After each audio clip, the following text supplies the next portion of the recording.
Casey, and this is Geoffrey, and we wanted to just take a quick minute to talk about what we're doing in the clinic. So Geoffrey is a well-trained massage therapist, and more recently, over the last few years, he's gotten into somatic experience work, somatic experience therapy. And Geoffrey, why don't you just tell us a little bit about how somatic experience therapy can be helpful for people? Yeah, so somatic experiencing really helps people check into the way that the body senses circumstances.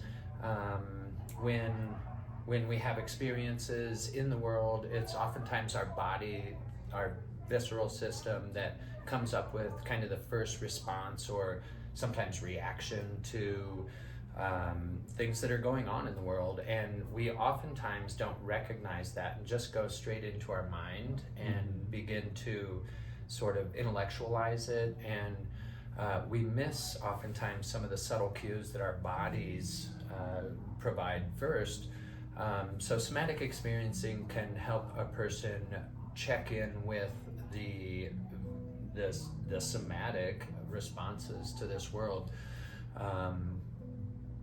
Okay. So that's part of the work that we do. Yeah, awesome. Yeah, my understanding of it is it's like a separate therapy modality than traditional talk therapy, and it can really be helpful in getting people unstuck when they felt like other things haven't been quite helpful, and releasing that trauma that's stored in the body, like that kind of reaction. Yeah, I would agree there. We, those of us who have done therapy in the past and tried so many different numbers of ways to access these things that we read about sometimes that says we should do this type of therapy. We become professionals almost at talk therapy. We become like a professional storyteller. We can recite and recite and recite the entire history that we have. And it seems like the more times that we sort of repeat a story or talk about a memory, that we actually begin to add new components to it. And sometimes those stories become so far from what really happened or from what we're really experiencing. And so somatic experiencing seems to sort of back way off of the story and just help clients and patients become familiar with what is it that I'm feeling right now. And that's it. Somatic sort of means feeling. And so that's like a ground up approach rather than oftentimes traditional talk therapy is kind of a top-down approach, and what we're doing is a bottom-up approach. So working through the body, working through our systems, and understanding like, oh, this landed maybe in my heart might be an example, or some people might have a lot of tension about the way the world seems to them, and maybe it's the gut, that's a big one. Yeah, and then from that, there can be all sorts of different systemic diseases and various conditions that arise from sort of our body, and then our mind has time to start thinking about it.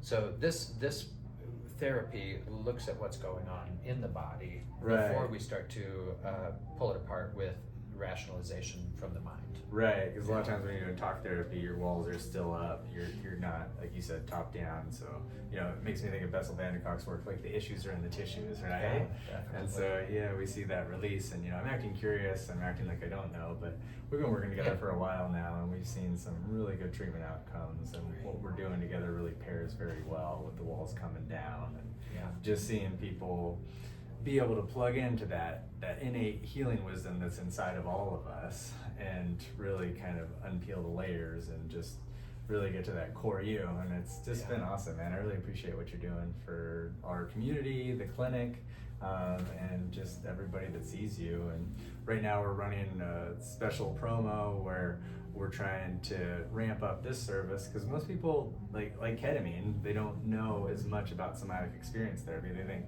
therapy, traditional talk therapy, analyze, break it down, and and that's just overwhelming for a lot of people. And so, yeah, you know, you have limited availability at the clinic right now, but you do have some slots, and I think they're pretty prime slots, and people could get in there, and they don't necessarily have to be going through the ketamine infusions to be able to come in here, learn more about the ketamine, and just do a different type of therapy that can help you break down walls that you're not even necessarily aware of, things have been holding you back, and that's what I've been seeing. So Yeah. I'm excited. Yeah, this, you know, the work, you talking about that just reminds me of like being in the room with people. And so often the work as it unfolds, just, it becomes a real place of beauty for the patient or client. And then, but also for myself, to be able to show up for people when at times they need someone to hear them in a different way, or somebody to sit with them at a moment where they're very vulnerable.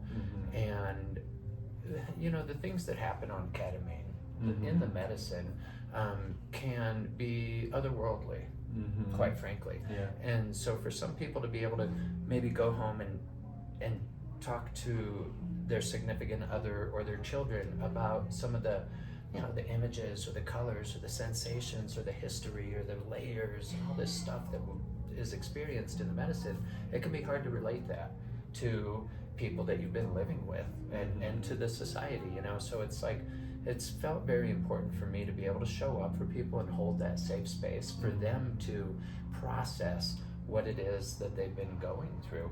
And then also like processing some of this stuff from the history, you know, what built us as humans, what built us in this experience that we're having. And like, you know, we're working with people with depression, post-traumatic stress disorder, various stresses, addiction, substance misuse disorders. And it's like, sometimes people need someone to show up for them to talk about those experiences, somebody that doesn't cast judgment or so those have been really, that's a really nice way for me to show up, and it's been wonderful to be able to practice with people. And sometimes it looks a little bit like guided meditation, sometimes it looks a little bit like imagery work, you know. People might develop an image, or an image might arise to them, and then it's like, where does that land in your body, you know? And so just identifying some of these different reactions that we have to maybe the way our mind is, or maybe our mind's reaction to the way our body is, you know? Just trying to fit in there some way and work with these various cycles that we have. And what I've seen, and the research shows this too, is, you know, the stuff that's concrete memories, like including intergenerational epigenetic trauma, like sometimes you get to the core of that, which is almost impossible with traditional talk therapy. And so yeah, you're looking at stuff from birth trauma, womb stuff, like I said, before age 5, where you start forming concrete memories, and then you know, some of that hypervigilance passed on multi-generationally. So yeah, I really appreciate what you're doing, Geoffrey. Yeah, thank you so much. My pleasure. Any closing comments? Anything you'd like to share? I'd just be happy to work with anybody, or if anyone's got any questions, consultation on what these services are about, I'd be happy to answer any of that. Sounds good. Yeah, and the phone number posted right down here, and you guys make it a great day. Thanks so much, Geoffrey. Thank you. Oh, I wasn't recording.